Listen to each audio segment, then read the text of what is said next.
caiu uma tonelada de ferro batido. Se houvesse alguém olhando, teria notado que a roda caiu mais depressa do que a gravidade poderia explicar. Teria notado que ela caiu enviesada, quase como se fosse atraída pelo Drácula, quase como se o próprio Telo a tivesse direcionado para a fera com a mão vingativa. Mas não havia ninguém para ver a verdade das coisas, e não havia nenhum deus a guiá-la, apenas eu.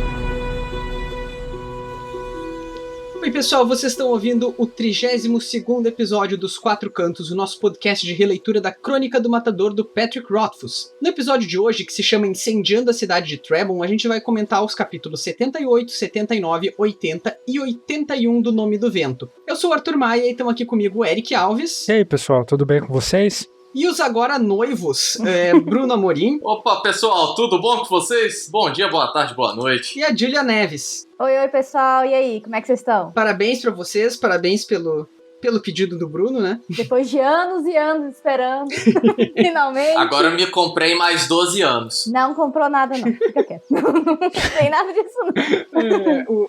O nosso episódio de estreia de 2021 é inaugurando a temporada nova agora, no qual vocês são noivos. Né? Exato. Agora... Nossa atualização de status. E não se esqueçam que agora vocês também podem nos apoiar no Catarse, né? E dependendo do com quanto vocês decidirem apoiar, vocês participam do nosso grupo no Telegram, vão jogar Among Us com a gente em breve, né?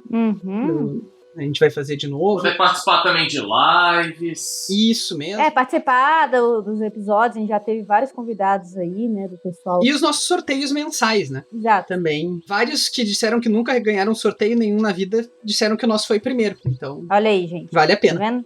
E a gente quer saber também se o podcast de vocês foi o podcast da gente, né? Tava aí entre os seus primeiros, né? A gente recebeu várias coisinhas nesse e-mail, né? Eu achei que tu ia fazer uma... Tu ia dizer, tipo, a gente quer saber também se os podcasts de vocês tá entre os mais ouvidos das pessoas. Não, eu falei porque errado. O nosso tá. Porque o nosso tá. A gente sabe que o meu tá, e o seu, bom? truta? Isso aí. Então fica o nosso muito obrigado pra todos, enfim, todo mundo que, né, nos teve lá nos Tops Podcast de vocês, todo mundo que nos ouve, e os nossos apoiadores, em especial aí, a Tainá Bustamante, Felipe Vidal, Josiane Zambon, Pedro Rodrigues, Lucas Queiroz, Renan Rebeck, Mariana Ferreira, Gabriel Galvão, Ramon Fernandes, Daphne Mendes, César Catizani, Newton Capistrano, Tairã de Castro, Bruno Kelton e Alessandra Alves. Muito obrigado a todos vocês, então, que têm nos ajudado aí apoiando o podcast. Valeu! Obrigada, gente. Muito obrigado. Para hoje a gente tem 4 capítulos, né, como eu tinha anunciado antes.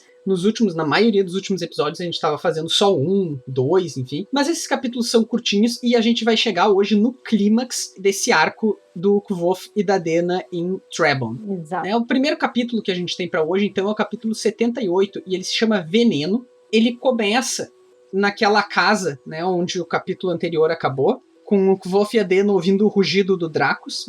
E é quando eles decidem que eles precisam matar o bicho, né, porque... Enfim, ele é muito perigoso, ele tá muito grande. Ele tá pode perto correr. Da cidade. E a cidade, enfim, tá cheia de gente, né? Eu acho que é o principal festival. ponto, né, deles é a cidade, salvar o pessoal da cidade. Tem um diálogo engraçadinho nessa hora que a Dena se refere ao Dracos como ela. E aí eu fico, ué, por que tu acha que é fêmea ela? Por que tu acha que é macho? Exatamente. Eu concordo totalmente com a Dena. Por que horas? Tudo tem que ser macho nessa vida? Não. O pior é que eu nem prestei atenção se depois o Kvof continua se referindo como ele. Eu acho que sim, né? Eu acho que sim. Eu também não reparei não, mas eu acho que sim. Eu também não sei como é que tá em inglês, né? Não, mas em inglês dá no mesmo, he ou she. Não, eu sei, mas pode ser it. Não sei se ele começa, sei lá, sabe? Não, ele fala he mesmo. É? Então, ele entrou por um ouvido e saiu pelo outro, que bota coisa feia. É um menino agarrado às suas crenças. É. Ai. Então a primeira ideia que eles têm é jogar o Dracos de um penhasco, né? Tipo, fazer uma isca pra ele com a pedra Loden do Kvof. É que é uma ideia até da Dena, né? Jogar ele do penhasco. Então, o que é legal, assim, que mostra... Ela até brinca com ele assim, você só tá enciumado porque a minha ideia foi melhor do que a sua, sabe? Sim, eu amo Isso eu acho muito momento. legal, assim, que ela pensa muito rápido também, a Dena, sabe? Mesmo ainda sobre o efeito, que ela ainda tá sobre o efeito, e às vezes até esse palpite, essa ideia foi meio que levada por conta do efeito, mas ela que dá a ideia e ele fica assim, tipo, opa, sabe? Não é que essa ideia é boa, rapaz?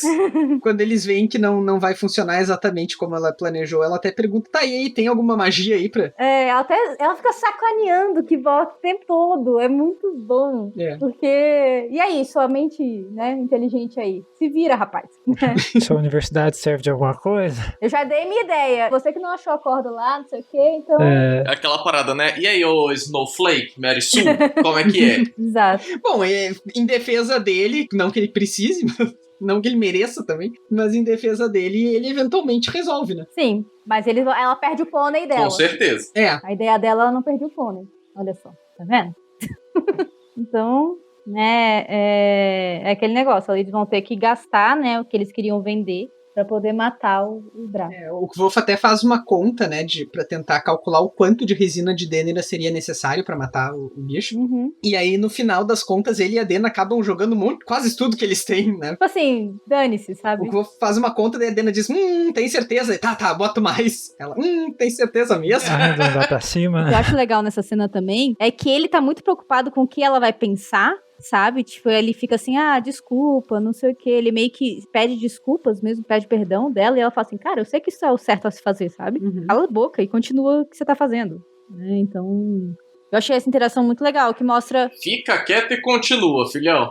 Mostra esse lado dela, assim, de preocupada com o pessoal e tudo, sabe? De, eu sei que eu não sou egoísta, meu filho, faz o que tem que ser feito, sabe? Então, é legal. Eu gosto esse capítulo, as interações deles nesse pedacinho aqui são todas muito boas, né? Sim, concordo. E uma outra coisa que o Kvof diz pra Dena também é que ele quer levar ela de volta pra Trebon o quanto antes, né? Ele quer que quando escureça eles já estejam em Trebon, porque, enfim, ela pode ver um médico, né? O Kvof tá um pouco preocupado ainda com o que pode acontecer, com os efeitos que ela tem. Sim. Né? Ele já acha que ela não corre risco de vida, mas ainda assim é bom dar uma olhada, né? E aí ela até fica sacaneando ele, meu herói, sabe? Sabe? Você é um amorzinho, mas eu tô bem, sabe? Tipo, muito fofo, assim. A diversão dela é zoar ele, na verdade. Zoando, sacaneando, sabe? É sarcástico, assim, é muito bom. E ele fica sem graça. Ela é muito debochada. Ela é muito debochada e ele fica sem graça, sabe? Não sei o que. Não é assim. Mas ele vai lá e dá um peteleco nela e ela nem sente, né? Porque eu acho que ela não tem noção, realmente ela não tem noção do que tá acontecendo com ela. E aí ele tem que toda hora ficar, né, lembrando, o negócio é sério, você tá bem, mas o negócio é muito sério. Fica muito tranquilinha não, sabe? Você tá dopada. Mentalmente ela tá bem. Você tá dopada. Aí ele dá um peteleco nela e ela nem sente, sabe? Ela age meio que atuando, né? Só que ela não sente. E aí ela percebe, talvez o negócio não seja tão simples assim, sabe? O Kvof ainda é bem enfático com ela, né? Ele diz que não brinco com a vida das pessoas com quem eu me importo. E aí ela responde debochando também. Mas ainda no episódio de hoje a gente vai ver um pouquinho sobre como a Dena também tem uma visão meio Kvof, né? Do como o Kvof vê ela, assim. Do tipo, ele fala as coisas e ela só desconsidera tudo que ele fala e vê da maneira pessimista dela. Né? Sim. Ela não leva a sério quando ele diz, por exemplo, que ela é tão importante, e ao mesmo tempo que quando ela diz isso, o Kvof também não leva a sério. Os dois, né, meio que deixando.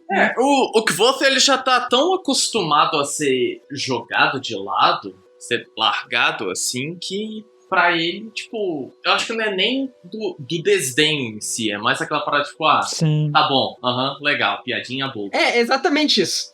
É meio que uma síndrome de vira-lata dele, né? Total. Exatamente, uma síndrome de vira-lata. E dela eu acho que é mais pra, talvez, escutar bastante isso de forma superficial dos caras que cortejam ela. Ela já tá tão acostumada também que as respostas até podem ser meio automáticas, sabe? Então, assim, ele fala com essa coisinha, assim, ela já tá com sarcasmo ali, ela já sabe, é debochada, como a gente tá falando, porque é o automático, né? O automático dela, porque, cara, o que essa menina deve ouvir, sabe, desses homens? Não tem... Ah, com certeza. Nossa. Mesmo que as frases sejam iguais, né, a intenção dele é diferente. E aí ela acaba respondendo mais pelas frases e pela conversa do que pela intenção mesmo. Uhum. É o costume dela. É automático mesmo. Vocês têm mais alguma coisa desse capítulo? Acho que não, acho que ele só tá preparando a gente pra... O que vai acontecer, né? Eu tenho só um outro comentário desse capítulo, que é exatamente o quanto eu gosto da descrição dele de como o Draco estava. Bem no comecinho do capítulo, que ele fala assim, o Draco estava dando pinote, saltitando feito cachorro bêbado, derrubando árvores como um garotinho arrancaria pés de milho no campo. Isso me lembra um pouco a Mel. Eu tive uma cachorra que ela bebeu e a gente não viu. Ela tinha 2 meses. Gente. Não, ela ficou loucaça. A bichinha ficou doidinha, cara. Ela tropeçava nas próprias patas. Foi um desespero. Ai, tadinho. Ela tinha 2 meses, a coisa mais bonitinha. Eu tava derramando coisa e a gente não viu. E aí, quando viu, a bichinha tava bebinha. E depois de mais velha, ela derrubava as latinhas de cerveja, essas coisas, pra beber, sabe? A bichinha gostou do goró, sabe? A bichinha gostava do negócio. A bichinha virou pinguça, rapaz. Com 2 meses já teve o primeiro porre dela. Tadinha, isso é perigoso demais. Deu tudo certo, gente. Ela viveu bem. Não deem resina de Denner pra ela também, não. Não. E nem deem álcool pro seu cachorro. Deu tudo certo, a bichinha viveu uns 10 anos? Foi 10, 11 anos. E é cachorro grande, né? Sim. Só essa curiosidade da vida da Julia. Ficou dando pinotes. Então vamos pro capítulo 79, que se chama Conversa Sedutora. Nesse capítulo aqui, o Kvothe e a Dena decidem que é melhor eles voltarem para aquele morro, né, onde eles estavam nos capítulos anteriores, que era onde eles acharam a Denner e tal. E eles decidiram isso justamente porque lá eles estavam protegidos, né, do Dracos. Ali na casa eles estavam totalmente expostos, caso o bicho fosse pra cima deles, né? Uhum. E, bom, aqui a gente já falou isso quando a gente tava falando do outro capítulo, né, mas aqui o Kvothe tá calculando qual ia ser a dose necessária de resina de Denner, aliás, de Denner nesse caso, né, não é nem resina, pra dar pro Dracos. A resposta é muito. Muito. E ela até vira, né? A Dena vira assim, dá logo tudo, sabe? E ele é meio cauteloso, fala assim, não precisa dar tudo, calma, sabe? Ele tá realmente querendo poupar pra poder, ele tá pensando na harpa, até que ele vira aqui, né? Que ela fala assim, o dinheiro seria útil pra você. Aí ele seria, mas pra ser sincero, eu estava pensando mais na sua harpa, sabe? Eu gosto muito da resposta dela. Uhum. Ela fala dos meninos das flechas de ouro, né? Uhum. Que ela diz que é preciso querer muito matar uma pessoa pra disparar uma flecha de ouro contra ela. Por que não ficar logo com o ouro e ir pra casa? Exato, né? Por isso. E uma outra coisa aqui que eu notei nesse capítulo é que ele fala assim, quando ele tá calculando, não sei o que, né?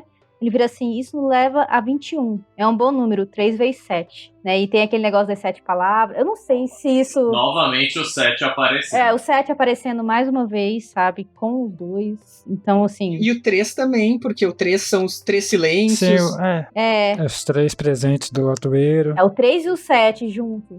Então, foi só uma coisinha que eu anotei aqui que eu achei... relevante. Mais uma recorrência, né, do quanto esses números eles têm essa simbologia de sorte. No caso do Chandriano é azar, né? Tem os 2 lados da moeda, gente. Aí logo depois disso, o Kvothe diz pra Dena que ele vai ter que examinar ela, né? Inclusive também ela faz umas piadinhas, assim, porque ele diz, tipo, eu vou ter que, né, abrir aqui a blusa, vou ter que botar o ouvido no teu peito, daí ela fica tipo, essa aí é nova pra mim, né? Essa... Vamos brincar de médico, doutor. É tipo isso. Só que ele tava querendo realmente examinar e não... Sim, você falou isso. Eu lembrei no começo do capítulo, quando eles falam que estão voltando pro monólito cinzento, e aí ele fala que ela tá toda eufórica e tal, e que eles param naquele mesmo lago pra lavar o rosto e tal, e que aí ela fica cantando canções picantes e chamando ele pra ir lá. É verdade, então, né? Ela já tá... Canções picantes. Era mais ela que tava pensando besteira do que ele. E eu acho bonitinho também essas interações, assim, que ela vira e fala assim, seu rosto é o mais meigo que existe, parece uma cozinha. Olha a associação da menina. Tá tão doidinha. Nesse momento não dá pra culpar ela. Não dá pra culpar, mas eu ri nessa hora, sabe? Tipo, uma cozinha. Pode ser qualquer coisa, mas é uma cozinha. Qual é a da Dena com cozinha, sabe? Eu não vejo a Dena, tipo, cozinhando, sabe? Então, Aí ela fala assim, tudo combina, açucareiro fica no lugar perfeito, e não sei, ela começa a fazer, ele só ri. Tipo, tá, esquece, Dena, vamos pra próxima. Só dá pra fazer isso, né?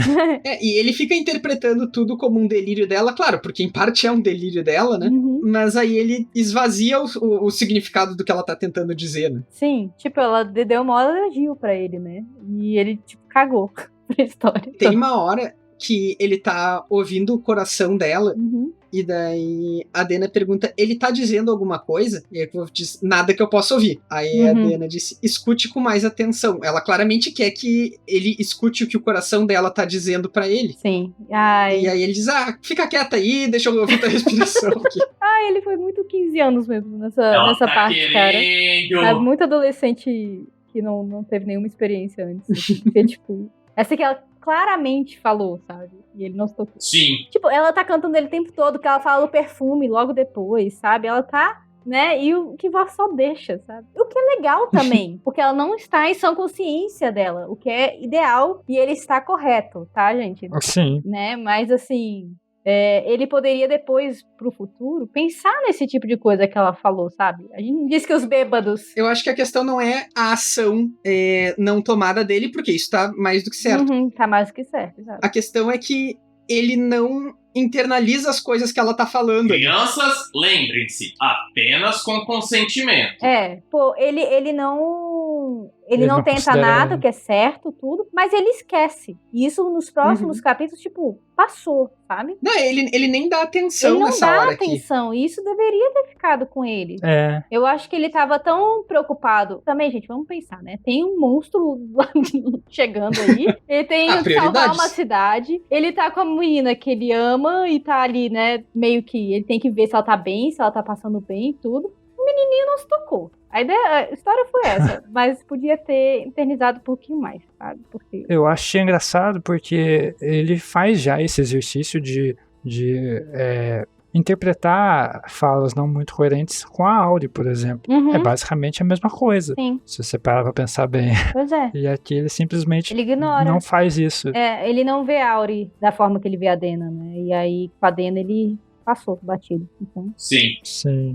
Inclusive, tem várias coisas que a Dena fala aqui, não só relacionadas a ele, mas também essas, ainda tem mais umas que a gente pode passar por elas aqui, né? Mas uma das confissões dela, em primeiro lugar, é que ela dorme muito mal, porque ela respira mal, porque ela teve pneumonia quando era muito pequenininha. E desde então ela se pergunta por que ela sobreviveu, né? Ela procura um propósito na vida. Sim. Ela até relaciona estava pensando no que você faz aqui, com as 7 palavras, que foi a primeira coisa que ele falou pra ela, né, quando eles se conheceram. Isso. E é o que ela responde pra ele lá naquele momento, né, que ela também queria saber o que ela tá fazendo ali. E isso deve ser uma coisa que persegue ela, porque a vida dela não tá fácil, né, a vida dela não é fácil. E por que ela não morreu quando pequena? Por que ela tá aqui? Aí ela até fala, deve ter algum propósito, né? Alguma razão. Deve existir. Eu não sei qual é, mas ela deve existir. E eu acho que a gente vai descobrir isso no terceiro livro, né? A gente vai ver isso aí mais pra frente também. Eu acho que é importante a gente considerar ela falando isso aqui, também pra quando a gente for teorizar a respeito dos mistérios da Dena. Porque uma informação muito importante é justamente isso, de que ela não é alguém que tá com algum objetivo delineado por trás, né? Então, quando as pessoas especulam, né, que ela possa estar, de alguma maneira, sabotando o Kvolf por algum motivo, não, ela não tem um motivo muito claro. Ela não tem um objetivo, né? Sim, ela tá vivendo. Justamente tá tentando se achar na vida, enfim. O arco narrativo dela é muito mais interno do que um objetivo externo, igual você falou. Ela não tem um Chandriano pra ela se vingar. Ela tá sobrevivendo. A vida da Dena é essa, ela sobreviver, né? Sem realmente um motivo. Ela tá esperando essa razão chegar algum dia. Sim. Nesse mesmo momento aqui, ela fala também pro Kvolf que, tipo, ele fica agindo como se ela fosse importante, o que é curioso porque ela, nesse mesmo momento, diz que ela não se sente importante, né? Além de estar perdida, ela sente que ela não tem um destino Não mesmo. é alguém. Sim. E ela até fala assim, né? Sei que você não pensa em mim. Ela, né, deixando de lado, né? E aí o Kvolf diz que não, eu penso o tempo inteiro. Ela, não, mas não assim. Exato. Ela não. Os dois tinham que sentar e conversar. É aquele negócio, né? Só que não. Então, fica nesse joga pra um, joga pra outro. Né? E ela inclusive diz que o Kvolf, ele...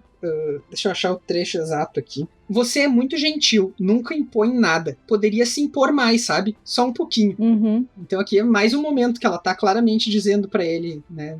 Ser mais direto. Né?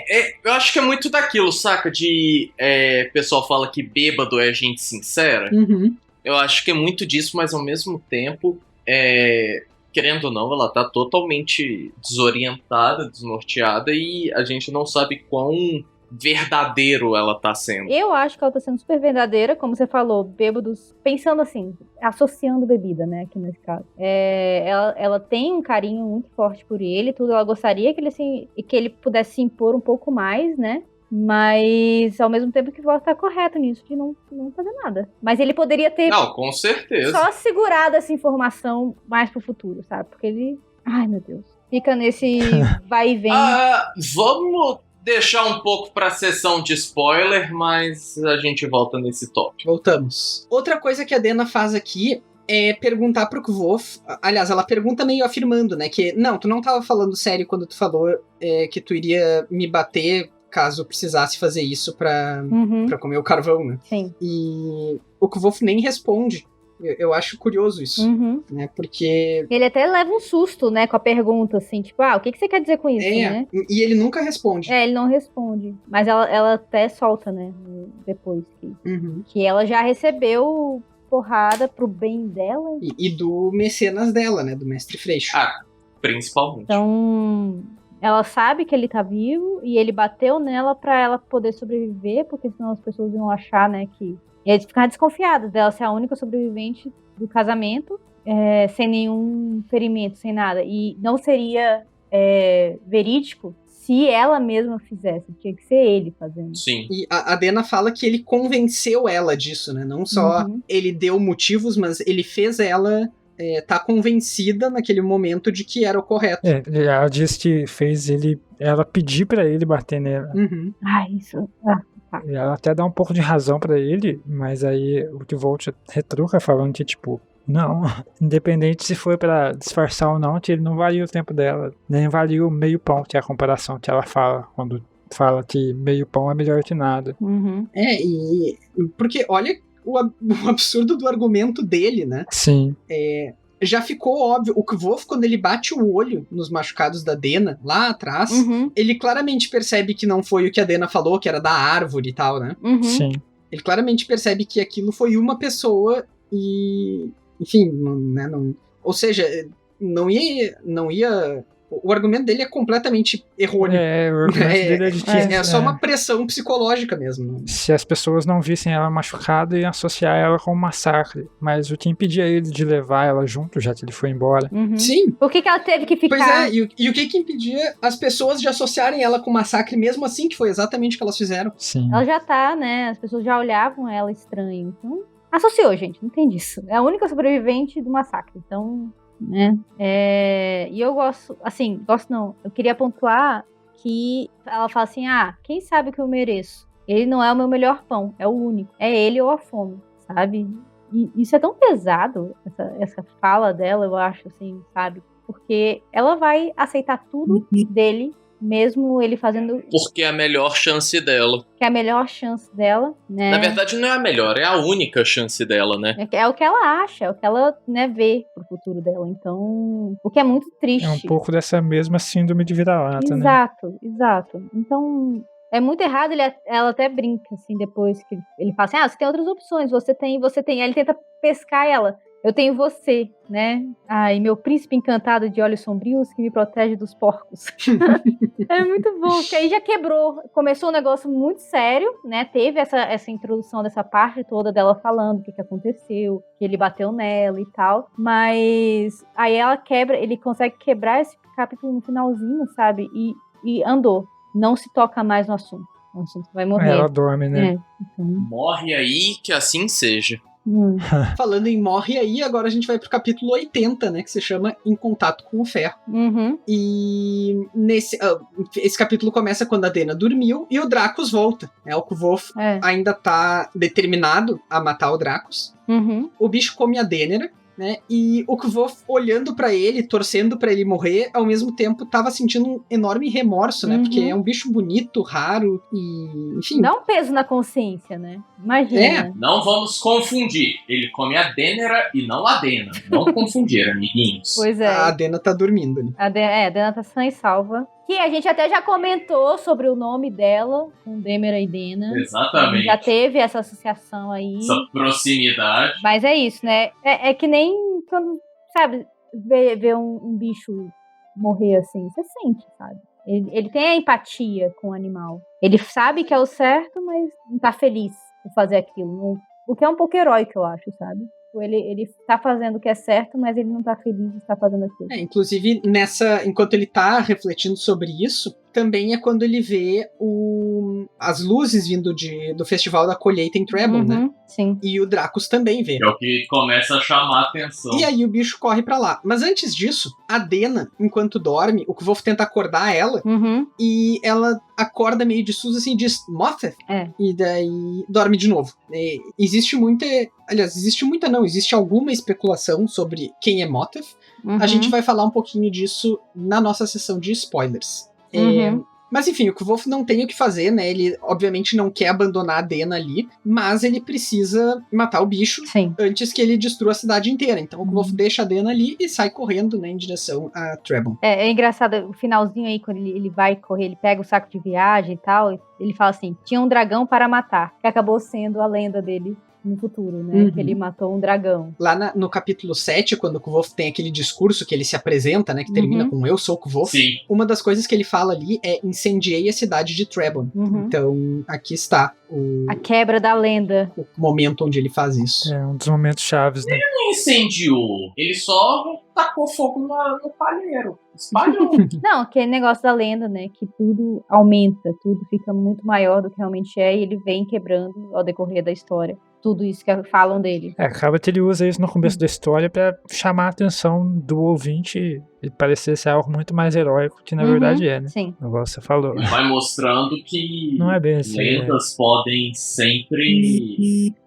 histórias podem sempre mudar muito e acabam se tornando lendas por motivos os quais ela não merecia, digamos assim. Que no final das contas a vacina da Covid não vai te transformar num jacaré, né? Transforma num Dracos. Né? Exatamente. Mas é aquele negócio, é telefone sem fio, conta pra outro, conta pra outro, no final o 10º já não tá contando nem um pouco da história do primeiro. É aquele negócio, cada um vai botando um pouquinho da sua interpretação na história e vira uma coisa muito maior do que era no início, uma bola de neve. O que o Eric falou agora há pouco sobre chamar a atenção, né, sobre o Kvof ter dito isso no meio da história para prender o ouvinte e depois voltar a isso, me deixou pensando um pouco sobre a criação de suspense mesmo, né? Sim. Porque suspense essencialmente é isso, tu deforma um pouco a cronologia da história para adiantar uma informação que vai criar um sentimento de antecipação no leitor ou no ouvinte. Né? Sim. E eu tava lendo, não faz muito tempo atrás, um livro que era específico sobre... O livro em si é sobre poética na ficção científica e tal, mas o cara tava explicando um pouco sobre como é que são as nossas reações cognitivas quando a gente tá lendo um negócio. Né? Que existem 3 níveis de compreensão. Tem a compreensão imediata, né, daquilo que tu acabou de ler. Aí tem um segundo nível, que é aquilo que tu, tipo... As últimas, 4 frases, alguma coisa assim, né? Mas o contexto que cria o cenário na volta do que tu tá lendo, né? Tu adiciona a informação nova ali. E tem também aquela memória mais...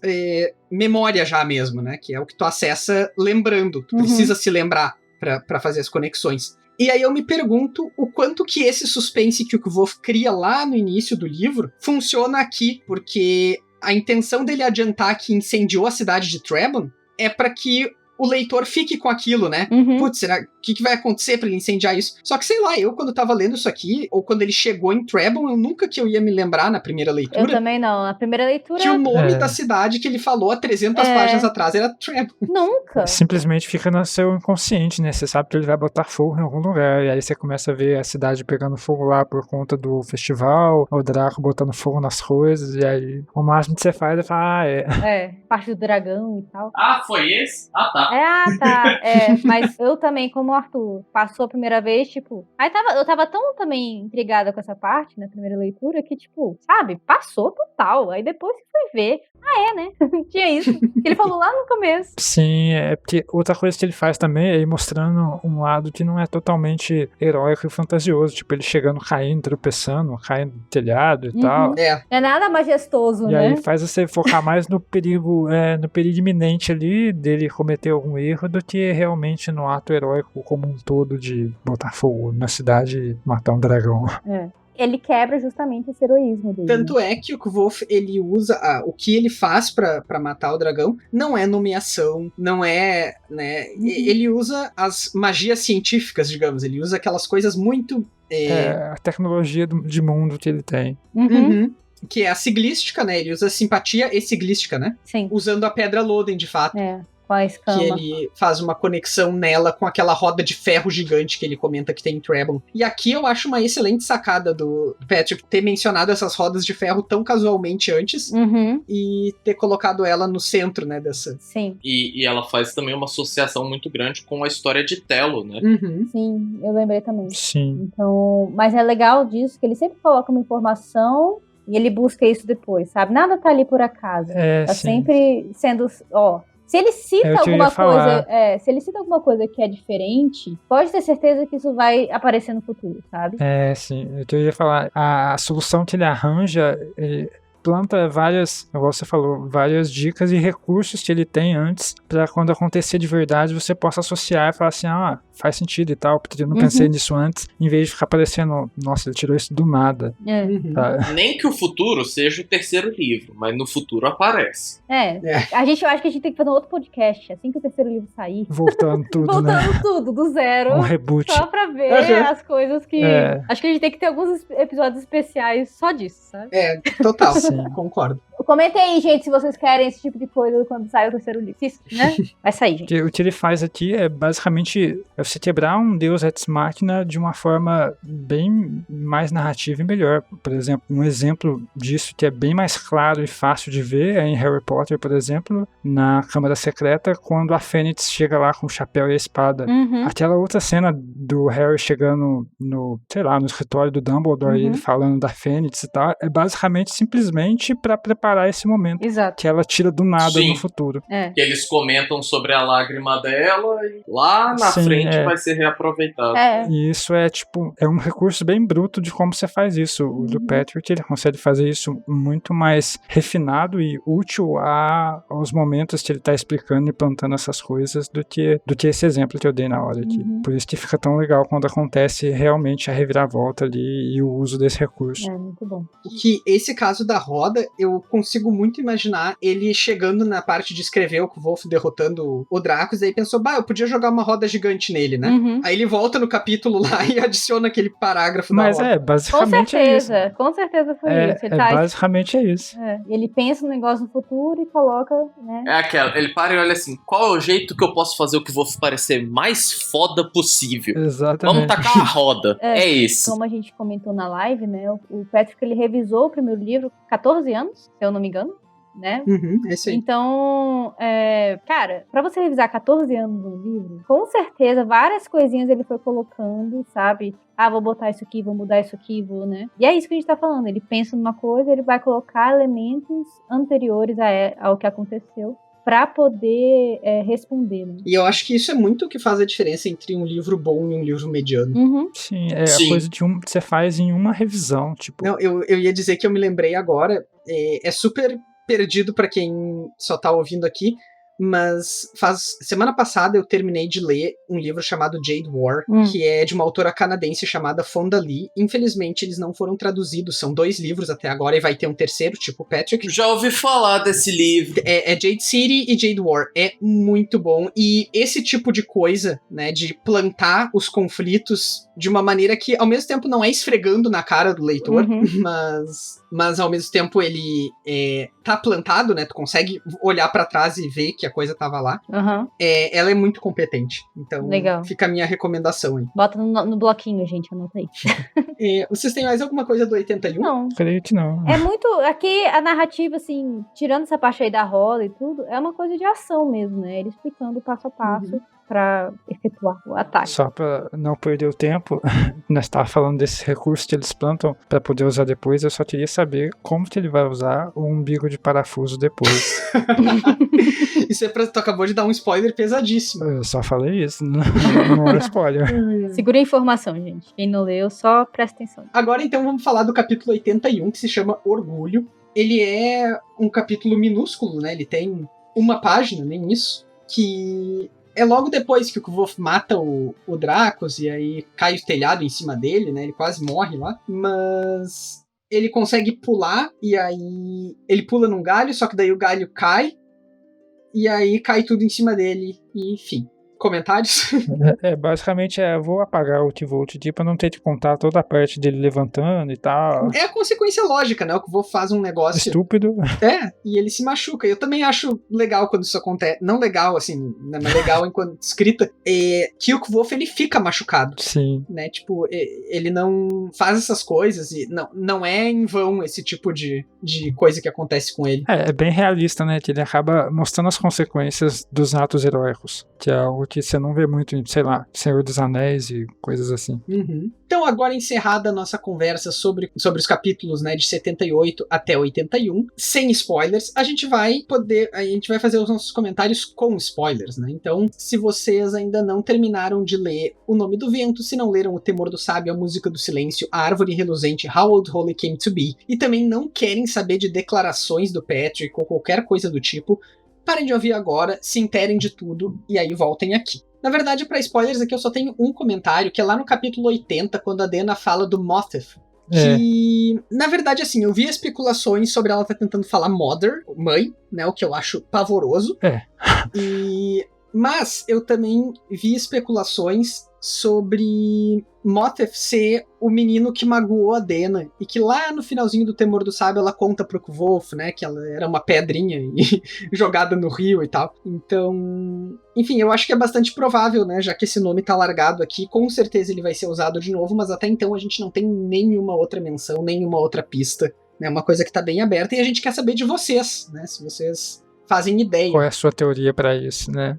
Basicamente aquilo que a gente falou, de ser algo plantado que ele vai usar, provavelmente vai usar. É algo que basicamente funciona se ele não usar, porque tá ali, ela tentou falar. Eu não acho que seja mãe, porque a justificativa seria que ela tava meio, sei lá, meio abobada, né, e tal, mas aí então ela teria que estar falando assim antes. Ela não tá, e não é também porque ela acabou de acordar, porque simplesmente você fala, sei lá, você fica meio abobado quando você acaba de acordar, mas você também não fica com a língua presa. Pois tipo, a Dena em nenhum outro momento ela enrola, né, a fala e tal. Sim, então não é um problema motor. Claro que ali ela tava dormindo, né, quando tu acorda tu fala meio tonto, assim. Sim, mas fica mais o tom da voz e você fala mais baixo ou sussurrando, mas você não troca sílabas. Por exemplo, mother e Motheth são o T e o D, vamos falar assim, que seja usado, são bem diferentes, entendeu? Pensando na parte fonoaudiológica, na parte fonológica e são sílabas diferentes e que acaba que você tem que estar com uma língua bem enrolada pra não conseguir falar uma, pelo menos é o que eu acho. Eu concordo contigo, eu acho que a especulação de ser mãe é bastante improvável mesmo. Tem mais algum comentário com spoilers aqui? Acho que não, eu acho que as pessoas, mais um comentário mais sobre o terceiro livro e sobre o que a gente tava falando dele fazer esse suspense no capítulo 7 pra falar de matar um dragão e tal, chegar esse o Draco e ele quebrar isso. Acho que muito do terceiro livro as pessoas esperam que seja muito grande, que tenham muitos acontecimentos históricos, mas creio que ele vai acabar fazendo isso simplesmente para ser prático. Tem muita coisa que ele prometeu e que pra ele ter que cumprir, ele vai ter que simplificar essas coisas. Cara, mas eu acho que quando esse texto foi escrito, a intenção sempre foi que as coisas fossem, né, contrastadas e tal. Sim, mas eu acho que ele tem que dar um salto muito grande de um jovem que, sei lá, voltando no Temor do Sábio, tudo bem, ele encontrou a Feluriana e tal, foi no Encantado, mas pra você sair disso e ser fazendo uma comparação em jogo, um personagem level 20 matando anjo e demônio e tal, é algo, um salto muito grande de poder, sabe? Não, justamente, mas é isso que eu tô dizendo. Quando essas frases foram escritas, elas já foram escritas pensando que a realidade delas vai ser menos glamurosa. Não é nem uma questão de praticidade, é uma questão de tema. A gente tava falando a mesma coisa, mas eu tava confundindo. Eu concordo com isso, mas eu acho que as pessoas esquecem disso um pouco, talvez por estarem acostumadas com fantasias muito épicas, sabe? Talvez seja algo mais do leitor brasileiro, porque, francamente, o acesso a gente tem de tipos de fantasia aqui é bem restrito. Se você pensar, você, por exemplo, que lê bastante livro em inglês, você tem um acesso muito grande de subgêneros muito maiores, com uma variedade muito maior lá fora, que aqui a gente não vê. Aqui a fantasia é um gênero que, por mais que goste, todo mundo goste, a gente goste, venda bem, esteja aumentando, ainda é uma literatura muito nichada. Então a gente a gente pode estar mais acostumado a um Senhor dos Anéis, a coisas realmente fantásticas, fantasiosas. E aí a gente pode acabar esquecendo um pouco disso, de que não precisa ser basicamente tudo épico e monstros e dragões. Eu concordo contigo completamente, mas acho que essa expectativa não é exclusiva, com certeza, do leitor brasileiro, porque é justamente com essa expectativa que esse livro tá brincando. Então, se ela não fosse uma coisa muito forte, né, lá também,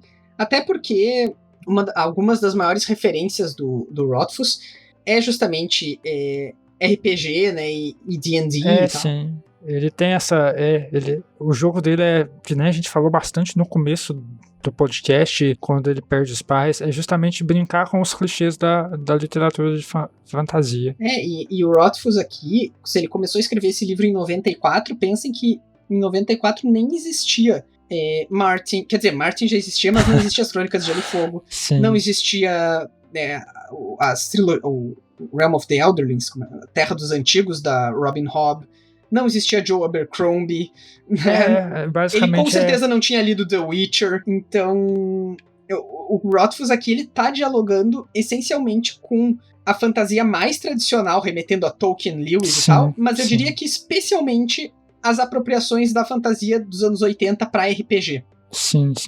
Eu acho que talvez a demora dele, por um lado, ajudou, claro, porque mais gente conhecendo e esperando o terceiro livro, mas eu acho que prejudicou bastante ele, porque se ele tivesse lançado, por exemplo, sei lá, no começo dessa onda de fantasia mais realista, como você citou aí, todos esses exemplos, talvez ele teria sido um precursor disso muito mais relevante do que agora, porque a gente conhece pouco disso, basicamente aqui no Brasil, e ele é um deles, por mais que ele tenha lançado em saiu aqui em 2011, não sei quando saiu aqui. Foi 2011. Sim, se tivesse terminado isso quando saiu lá, talvez tivesse tido um impacto muito maior, como, por exemplo, aconteceu com Game of Thrones. Mas eu acho que se tivesse saído naquela época ia ser um livro muito ruim. Tem isso. Então não ia ter impacto. Tem isso, mas a gente não teria referência. Talvez fosse uma qualidade, sei lá, 80% do que é hoje, mas a gente não ia ter como comparar. Apesar de que eu acho, ainda assim, a Crônica do Matador do Rei bastante tradicional, apesar de brincar, né, com... Sim, pois porque ela é um fruto clichês dessa época que você falou. Eu não acho ela tão desviante, assim, como, por exemplo, o que tá saindo na mesma época dela, seja o Inheritance, seja os livros lá da Tasha Suri. Esqueci o nome, começa com Empire of Ash. Enfim, coisas mais recentes são bem mais diferentes, né? Bem mais... Ele tá sendo rebelde no gênero dele, mas só o tanto que a mãe dele deixa. Isso aí. É basicamente isso. Então tá, pessoal, muito obrigado vocês que nos ouviram até aqui, especialmente a digressão minha e do Eric agora sobre fantasia em geral. Vocês podem se comunicar conosco, vocês podem nos apoiar no Catarse, entrar no nosso grupo no Facebook. A gente super gosta de receber dúvidas, elogios, críticas, o que for de vocês. Então, quais são as redes sociais aí para falar conosco, Eric? Nosso e-mail é podcastosquatrocantos@gmail.com, tudo por extenso. O Twitter é @os4cantos, com 4 numeral. O Facebook é Os Quatro Cantos, tudo por extenso. O Instagram é podcast Os Quatro Cantos, o 4 em numeral. E o Catarse, se você quiser apoiar a gente, é catarse.me/4cantos. Isso aí, e a gente volta em breve com o nosso 33º episódio, que a gente vai discutir os episódios 82 e 83 do Nome do Vento. Até mais!